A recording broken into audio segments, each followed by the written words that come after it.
Welcome back, everyone, to another episode on the Project Nodenium server. Today, we are going to be focused on getting 3 essential farms to be able to do fantasy builds. And those 3 essential farms are going to be a mud farm, a basalt farm, and a bartering farm. So, with that, let's go ahead and get started with the episode.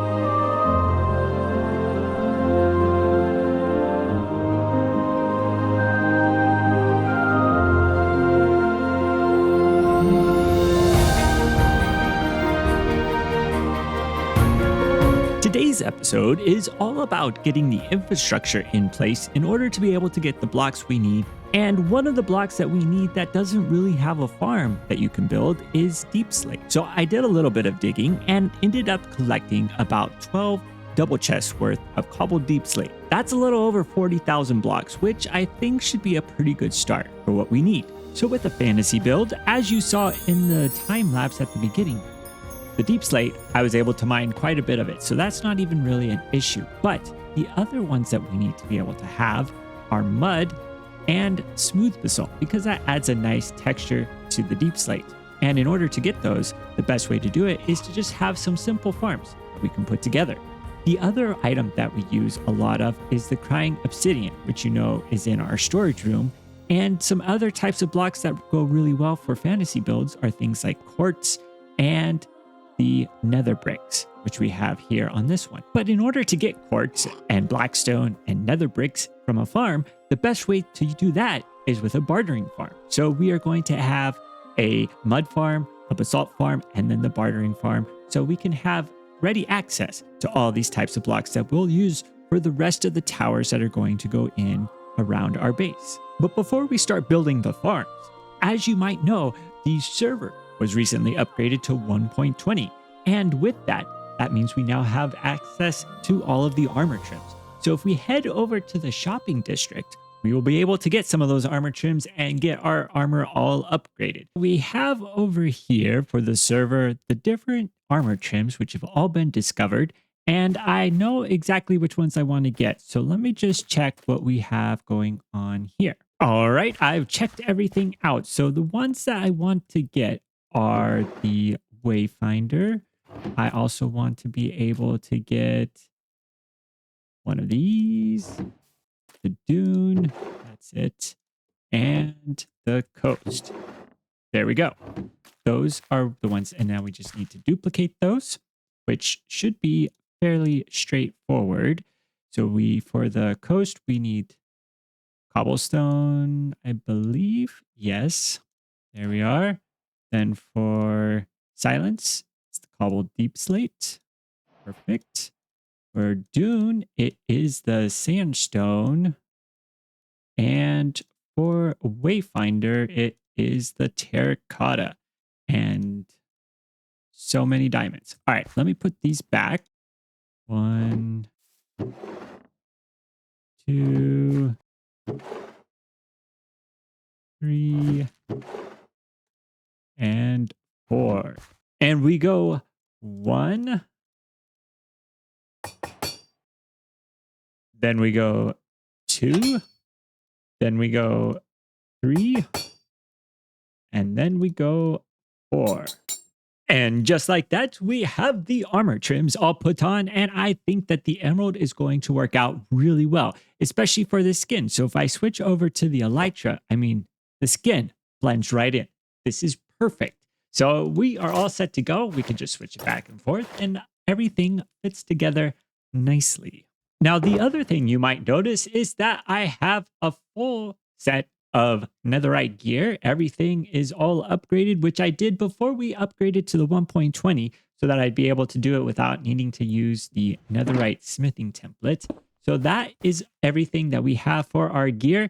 Now what I need to do is actually do a little bit of shopping. So I think what we're going to do is head over this direction. For our projects today, we are going to need some redstone components. And I think what I actually want to get is this redstone kit, because that has everything in it that I could possibly need, plus a lot more. So this is what we're going to get. I need to get some payment, and then we can head back to the base. Now that we have the materials, I think that the first thing that we need to do is be able to create a way to get up to the second level without using a bunch of rockets to do it. If we head over here, we can take a look at the spot that is all ready to go to be able to build the way to get up.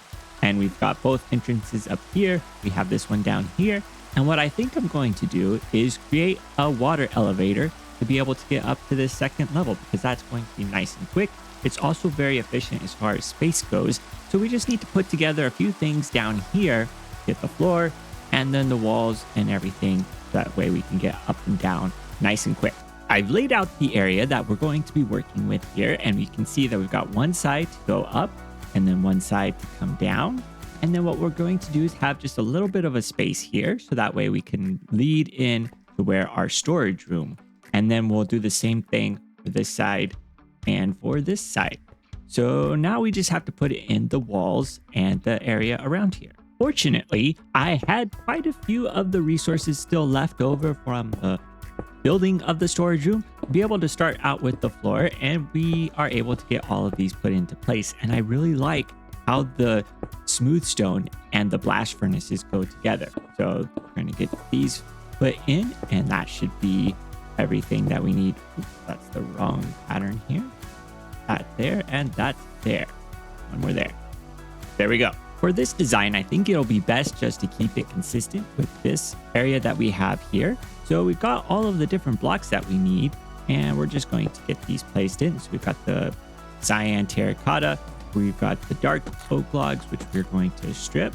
And then that should be everything that we need to get this area finished up. And then we'll put the rest of the area in between will not be decorated because it's going to be hidden behind the walls. Well, a little bit of time has passed and I've got the elevators in place. And so now we can go all the way up to the second floor, but we can also go all the way to the top, which is very nice because we don't have to use rockets to get in and out anymore. And then on this side, we can drop down and come out here on the second floor.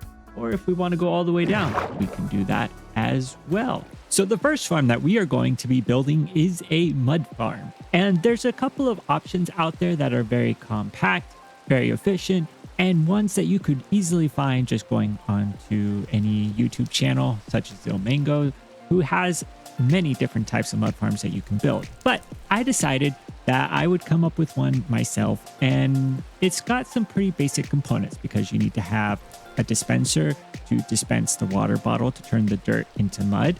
You also need to have something that will give you mud, so a dropper that's dropping mud into your inventory as you go through.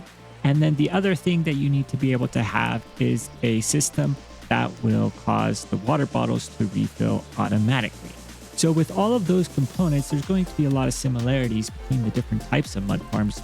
But this one that we built, or the one that I'm going to build, is one that I've come up with myself. All right, so we've got this built, and actually let me just grab a shovel and we can give it a test to see how it works.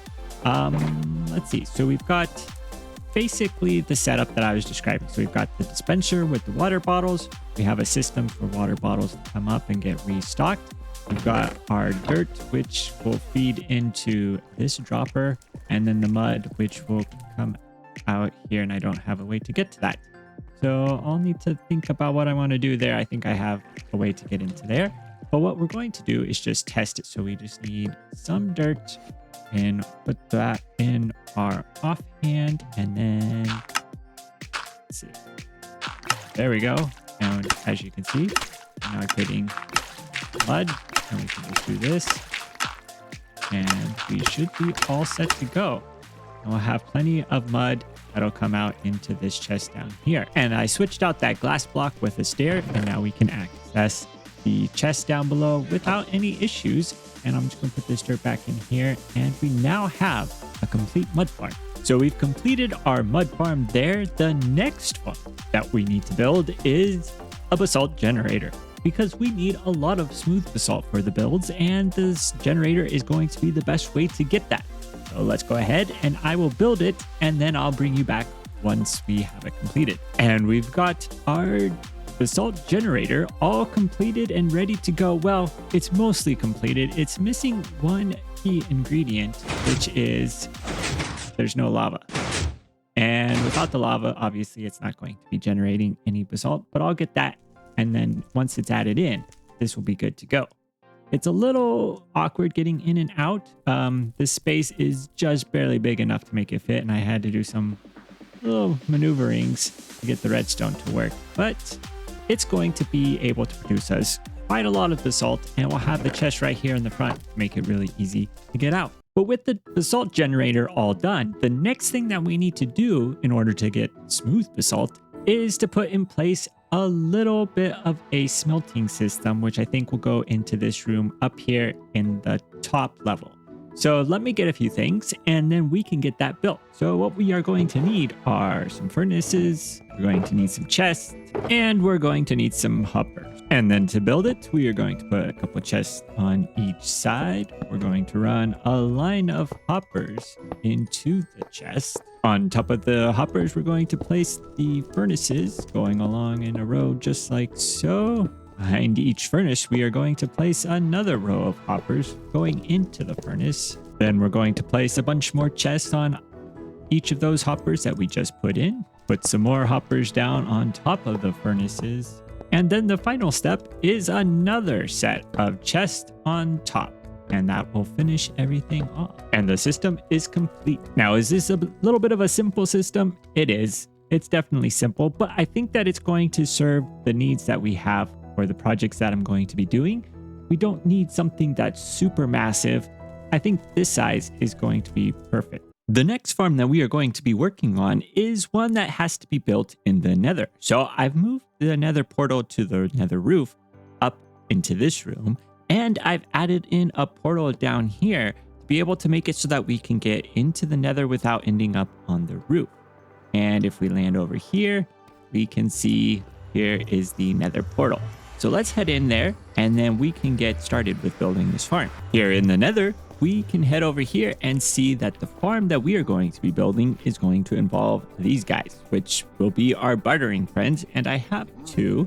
We're going to need to get a couple more. We have a total of 4. So I've got a few more name tags that we'll be able to use to get them.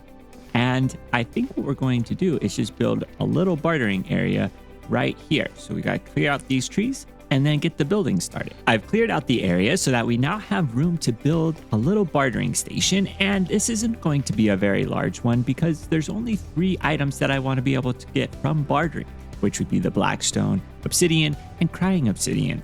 And those are going to be the primary reasons that we have this bartering one. So one thing that I learned from the last time that I did this is that I want to have the collection system be underneath where the bartering station is, because it's a lot easier to just have the items get sorted out when they don't have to then go up and over and down into a sorting system. So that's going to be sort of the purpose and the design that we're going to do. Let me get some things built so we can kind of have an idea of what we're going to work with. I've laid out where we're going to have the bartering stations, and there's going to be 4. So it'll go 1, 2, 3, 4. And then over here, you can see underneath what we'll do is we'll have first the hoppers go across here, and then they'll come over, and then we'll have the sorting system be in place right down here. So there'll be spots for blackstone, obsidian, crying obsidian, and then a spot to just have the remaining items destroyed. And I think that that should work. That should be just what we need. So now we need to get them into place. And with these guys over here, I've got a collection going. Well, we've got some hoglins in here too, but I forgot to get my name tags named, so I can't name any of them, which is a little disappointing because we want to have 4, and we have 4, but they'll probably despawn when I go to name the name tags. That's where we're at. So let me go get these named, and then we'll see if we can get some guys in place. So I went and named the name tags, and these guys are still here. So this is fantastic. I can put the name tags on them, and now we don't even have to worry about them despawning. I have everything in place for the bartering system, and we've got 4 stations completely set up.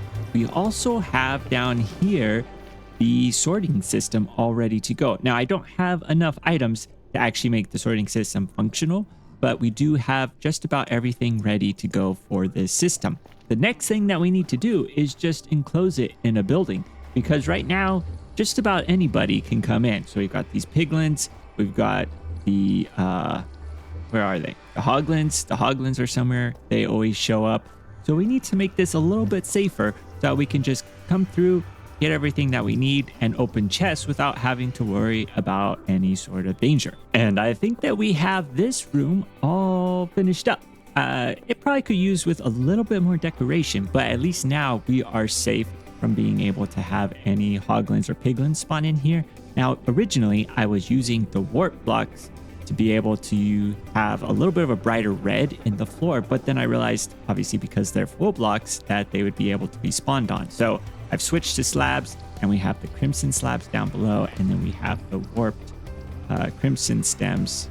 I think that's what they're called, for the ceiling. So we have a little bit of the bright red up above, and we have all of the stations in place. Now you can kind of see that this building is not all the way done on the outside. That will probably be for another episode, but we have everything in place so that we can at least be able to use the farm and not die.